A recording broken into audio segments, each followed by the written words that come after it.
Acts chapter 23. Paul looked straight at the Sanhedrin and said, "My brothers, I have fulfilled my duty to God in all good conscience to this day." At this, the high priest Ananias ordered those standing near to Paul to strike him on the mouth. Then Paul said to him, "God will strike you, you whitewashed wall. You sit there to judge me according to the law, yet you yourself violate the law by commanding that I be struck." Those who were standing near Paul said, "You dare to insult God's high priest." Paul replied, "Brothers, I did not realize he was the high priest, for it is written, 'Do not speak evil about the ruler of your people.'" Then Paul, knowing that some of them were Sadducees and the others Pharisees, called out in the Sanhedrin, "My brothers, I am a Pharisee, the son of a Pharisee. I stand on trial because of my hope in the resurrection of the dead." When he said this, a dispute broke out between the Pharisees and the Sadducees, and the assembly was divided. The Sadducees say that there is no resurrection and that there are neither angels nor spirits, but the Pharisees acknowledge them all. There was a great uproar, and some of the teachers of the law who were Pharisees stood up and argued vigorously. "We find nothing wrong with this man," they said. "What if a spirit or an angel has spoken to him?" The dispute became so violent that the commander was afraid Paul would be torn into pieces by them. He ordered the troops to go down and take him away from them by force and bring him into the barracks. The following night the Lord stood near Paul and said, "Take courage. As you have testified about me in Jerusalem, so you must also testify in Rome." The next morning the Jews formed a conspiracy and bound themselves with an oath not to eat or drink until they had killed Paul. More than 40 men were involved in this plot.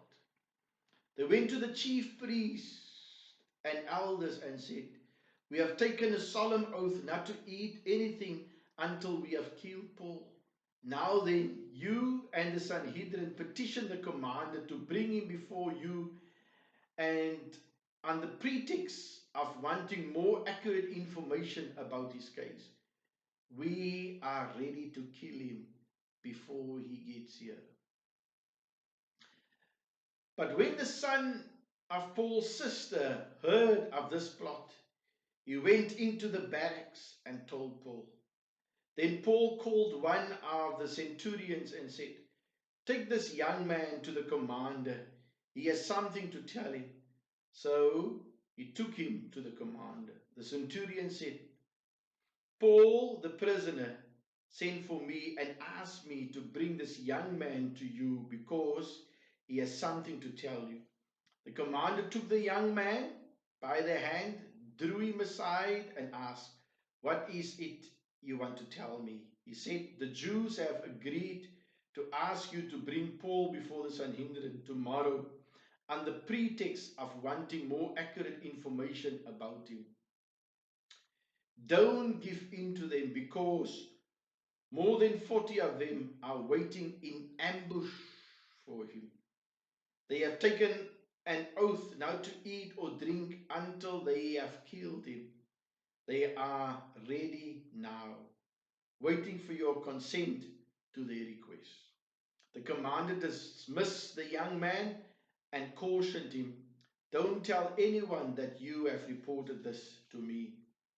Then he called 2 of his centurions and ordered them, "Get ready a detachment of 200 soldiers, 70 horsemen, and 200 spearmen to go to Caesarea at 9 tonight. Provide mounts for Paul so that he may be taken safely to Governor Felix. He wrote a letter as follows: Claudius Lysias, to His Excellency Governor Felix, greetings. This man was seized by the Jews, and they were about to kill him. But I came with my troops and rescued him, for I had learned that he is a Roman citizen.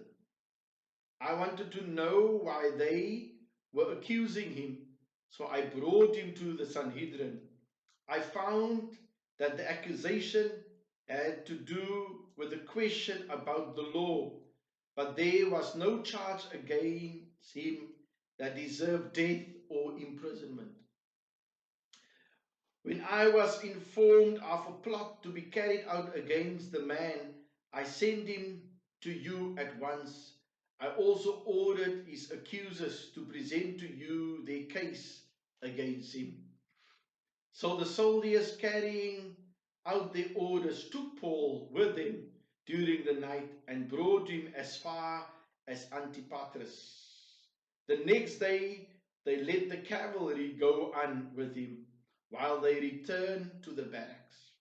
When the cavalry arrived in Caesarea, they delivered the letter to the governor and handed Paul over to him. The governor read the letter and asked what province he was from. Learning that he was from Cilicia, he said, I will hear your case when your accusers get here. Then he ordered that Paul be kept under guard in Herod's palace.